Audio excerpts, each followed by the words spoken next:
Hi! In front of me is NOKIA G10 and today I would like to show you how you can download and apply iOS launcher on this Nokia.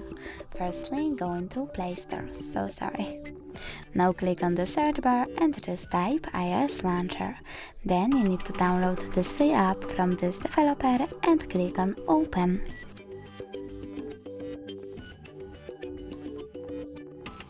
Now click while using the app, choose Allow and tap Home button.